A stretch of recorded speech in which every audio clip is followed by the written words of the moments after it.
বিসমিল্লাহির রহমানির রহিম।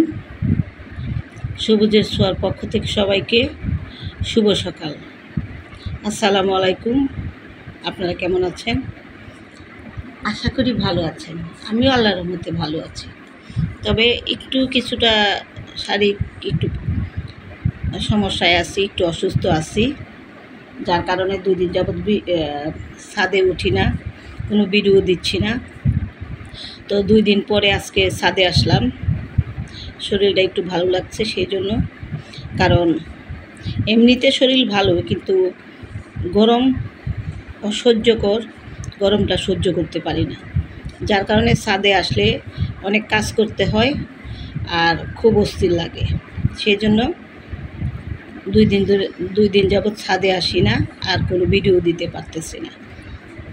তো আজকে 2 দিন পরে ছাদে আসলাম। প্রতিক্ষণ কিন্তু আমার ছাদের রূপ বদলায়, গাছের রূপ বদলায়, গাছের চেহারা পাল্টায়। এই যে দেখুন আমার হলুদ রেন লিলিগুলো কীভাবে ফুটে আছে। সকালে এসে যখন আমি দেখলাম এই ফুলগুলো ফুটে আছে, আমার অসুস্থ মনটা সুস্থ হয়ে গেল। ভালো লাগছে এই ফুল দেখে। তো প্রথমে এসে আমি আমার বাগানটাকে একটু ঘুরে ঘুরে দেখতেছি কেমন আছে, কারণ একটানা কিছুদিন বৃষ্টি ছিল, গতকালকে বৃষ্টি হয়নি, যার কারণে আমি পানিও দেইনি, কারণ টানা 2-1 দিন বৃষ্টি গেছে, ওইটাতেই মাটিটা ভিজা ভিজা আছে। আর অপরাজিতা গাছগুলোতে দেখুন একেবারে কত ফুল ফুটে আছে। আর এই গাছটা আমি কাঠচাপা গাছে লতিয়ে দিয়েছি, লতানো হয়ে কাঠচাপাটাকে জড়িয়ে ধরে বড় হচ্ছে। আর আরেকটা সুন্দর জবা আমার, এই যে দেখুন পিছন দিয়ে শেড, আর এই পাশে লাল বড় জবা। এই একটা জবা দেখলাম এসে ফুটে আছে, একেবারে মনটা প্রশান্তিতে ভরে গেল। এটা রুয়েলিয়াগুলি ফুটতেছে। বর্ষাকালে কিন্তু অনেক ফুল ফুটে, শীতকালে তো শীতের সিজনের ফুল ফুটে, বর্ষাকালে কিন্তু টগর, বেলি, কামিনী, পত্রলেখা, বহু ফুল আছে বর্ষাকালীন, মানে গরমকালের ফুল, সেগুলো ফুটে আছে। আর বৃষ্টির ছোঁয়া পেয়ে তো গাছগুলো আরও সতেজ জর্জরা হয়ে গেছে। পানি তো দিতেই হচ্ছে না, এইদিকে একটু কষ্ট লাঘব হয়েছে। তো প্রথমে এসেই আমি তো ফুলের দিকে নজর যায়, ফুল গাছের দিকে নজর যায়, কোন ফুলটা ফুটে আছে, কোন ফুলটা ফুটেনি। এই যে সিঙ্গেল টগর, ডাবল টগর সবই আছে আমার।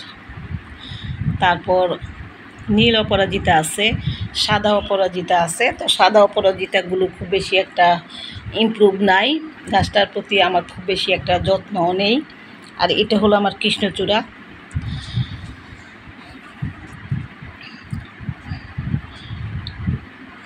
এই পাশের গাছগুলো খুঁটিয়ে খুঁটিয়ে দেখতেছি কোথাও পানি জমে আছে কিনা, বা কোথাও পানি শূন্যতা আছে কিনা।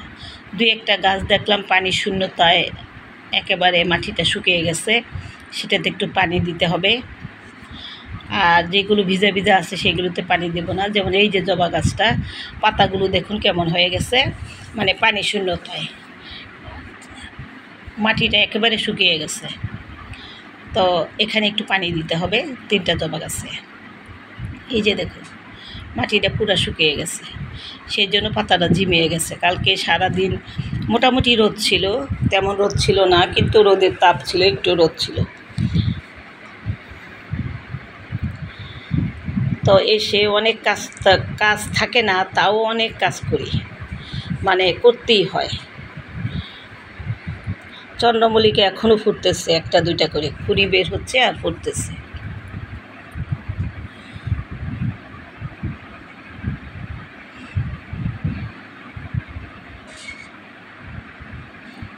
খুঁটিয়ে খুঁটিয়ে দেখতে হয় বাগানের যত্ন করতে গেলে। প্রতিদিন ছাদের সকাল বিকাল এসে বাগানের খুঁটিনাটি জিনিসগুলো দেখতে হয়, তা না হলে গাছ ভালো থাকে না।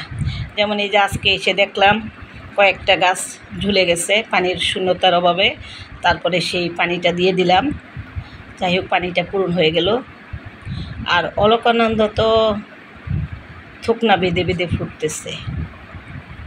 একটা গোলাপও ফুটে আছে এখানে, ছোট্ট একটা ডাল কাঠিং থেকে চারা তৈরি করেছিলাম, তো এটা থেকে ফুল আসছে। আর এই যে রাজবাড়ি থেকে একটা গাছ এনেছিলাম অ্যাডেনিয়াম, এটাতে এই যে ফুলের কুড়ি বের হয়েছে।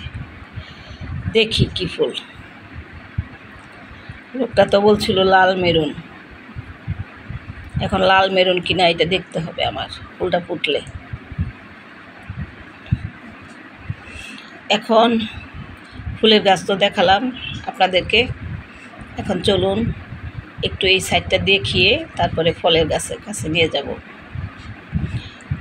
বাগান বিলাস তেমন একটা এখন নাই, অল্প স্বল্প আছে। জবা বেশ ফুটতেছে, প্রতিদিনই 5টা 6টা 7টা 8টা 9টা 10টা এরকম করে ফুটতেছে।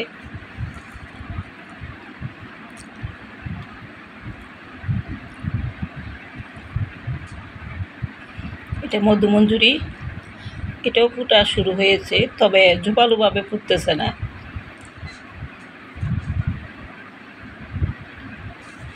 আর এখানে একটা কাটিং থেকে বাগান বিলাসের চারা তৈরি করেছিলাম, এটা তো ফুল ফুটছে। এখন তো এই কালারটা দেখা যাচ্ছে, পরে আর একটু হলে কি কালার হয় সেটা দেখা যাবে। আম গাছে নিয়ে যাই, আম গাছের আমগুলো আছে কিনা একটু দেখি, মানে প্রতিদিনই চেক করতে হয়। পেয়ারা গাছে পেয়ারা, আম গাছের আম, লেবু গাছের লেবু, এগুলো ঠিক আছে কিনা।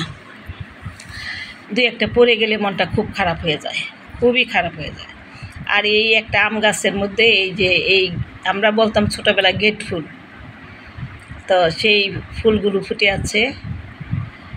আর আমিও ওই আম গাছের মধ্যেই বসিয়েছিলাম। আর এই যে এখানে একটা বেগুন গাছ, মাশাআল্লাহ বেগুন গাছটা আবার অনেকগুলো বেগুন ধরতেছে।